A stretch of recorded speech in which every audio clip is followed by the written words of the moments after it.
Well, let's break these games down even further with Alasdair Donaldson, head of Parasports at Loughborough University. Thanks so much for joining us on the programme, Alasdair. It's great to have you. So 4,400 athletes competing here in the French capital. Who should we be looking out for? Oh, I think there's a huge number of different athletes to look out for. There's your French athletes, obviously. We've got a number of Brits, but it's a real worldwide games now, and it's something that's really expanded with the Paralympics as time's going on. I know from a French perspective, I'm really looking forward to seeing Alexis Hanquinquant compete.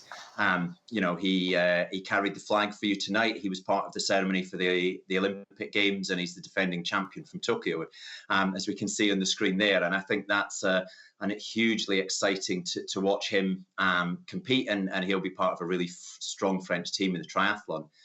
I also look to triathlon as well, and look at closer to home, one of the Loughborough athletes, Dave Ellis. He's been a Paralympian since 2008 when he competed in swimming. He then competed in Tokyo, went in as the favourite, but unfortunately had a bike mechanical. He and his guide, Luke Pollard, go in this time really, really hoping to take that top spot on the podium, as do so many other athletes from across the world. And of course, Alasdair, we were wowed by the beautiful venues during the Olympics that were just a few weeks ago.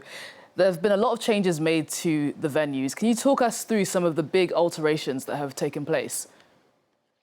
Yeah, sure. So obviously to move, for some sports, everything, things stay the same. They're played on the same fields, but there are different elements. But, to go from beach volleyball through to goodness, I've gone and forgotten which one it is.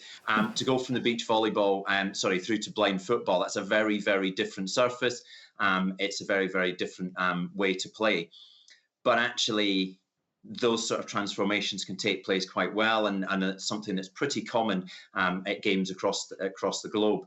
And we'll see in that respect things just taking place and moving to allow just a slightly different sport, but with the same spectatorship. I'm pretty sure all the venues will have been built to be as accessible as they can. So, the athletics track is going to look exactly the same as it was. The cycling venues, again, will look the same. Some of the courses will change. I know, again, in the triathlon, with the swim and the swimming in the Seine, there will be some challenges there, and some slight alterations to account for the different formats that Paralympic sports are taken into. But by and large, things will be the same, but there will be those alterations and bringing in those sports that we've not seen. As you said, there's things like blind football as opposed to the football we saw in the Olympics. We'll see boccia, which is a sport for those athletes with high support needs, and one that's really engrossing and really will bring people in and really draw them in. And there's been a lot of discussion here in France about accessibility in the lead up to these games. We had the head of Paris's regional transport tell us yesterday that the metro system here in Paris is near impossible for disabled people to navigate. Tell us about what the impact, what sort of impact that could have during these games as people try to get around. So yeah, transport, and you draw the metro out rightly, and there will be really challenges in using that.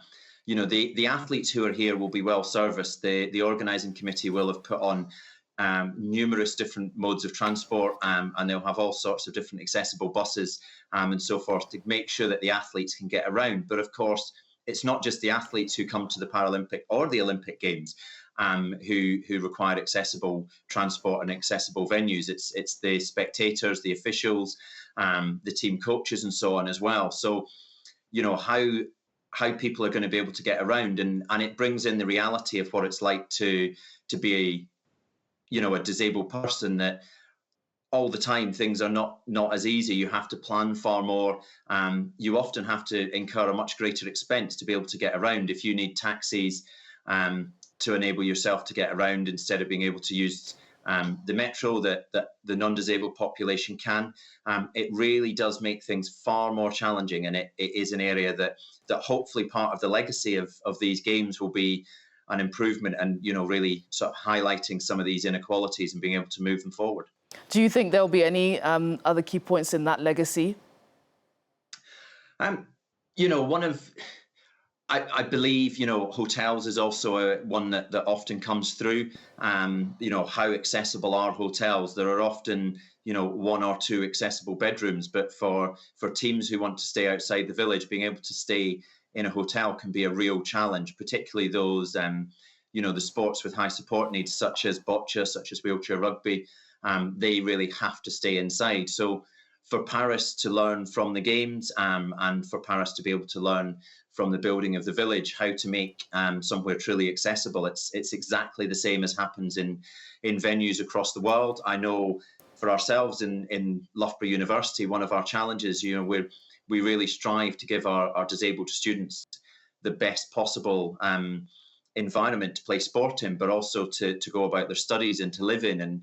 And therefore, we're challenged every day to make sure that we can provide the most accessible venues, not just from a wheelchair accessibility, but in terms of all different impairment types. And I wanted to get your thoughts, Alasdair, on the timing of these games. In France, we're very much in the back to school period, and it's the same in many countries across the world. Do you think the timing is a bit awkward? Will the games draw as many visitors as the Olympics did?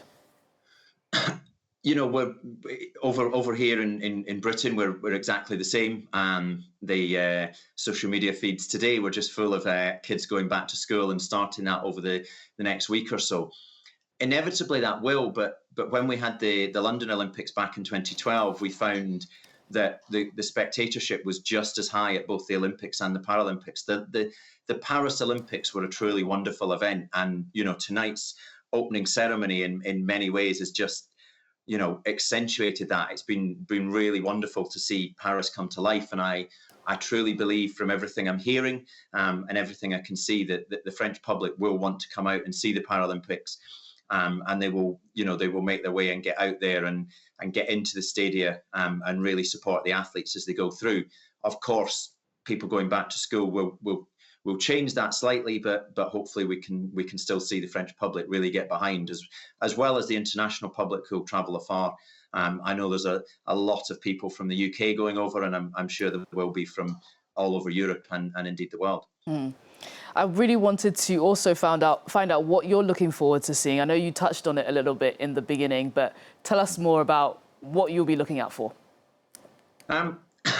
For me, it's sometimes the surprises that really bring you to life. In Japan, from a British perspective, we won in the wheelchair rugby, and that was the first time we'd done that, and it really came to life. And actually getting to see sports that we don't get to see. One of the real differences we see in the Paralympic world is, the Olympics and the Paralympics take place every 4 years, and it is such a showcase for the world's sporting talents.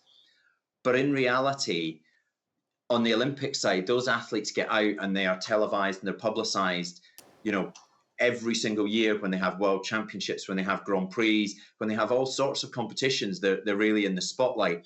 The Paralympic athletes largely don't get that.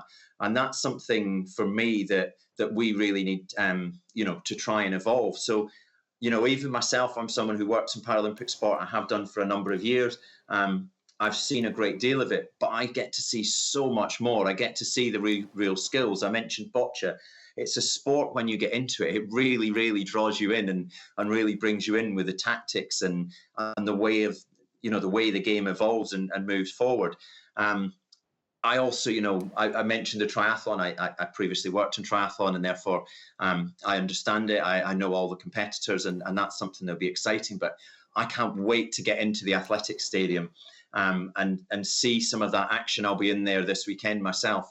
From my own perspective, I can't wait to see someone like Thomas Young, who's one of our current students, and he's going to be competing in the T30 800 metre final, all being well. I'm looking forward to getting into the swimming pool and just seeing some absolutely fantastic racing in the swimming pool, just as we did in the Olympics. And I'm also, the other one for me, we have a really successful wheelchair basketball team, Loughborough Lightning, and we have a number of the British squad are going to be there, but also Bo Kramer, who competes for the Netherlands in their team that goes in to defend the women's gold medal. So there's so many different events and different competitions that I can't wait to see. Well, Alasdair, have an amazing time in Paris. Thank you so much for joining us on the programme. We really appreciate your time. That's Alasdair Donaldson, the head of para sports at Loughborough University. Thank you so much. Thank you. Do stay tuned to France 24. There's plenty more to come.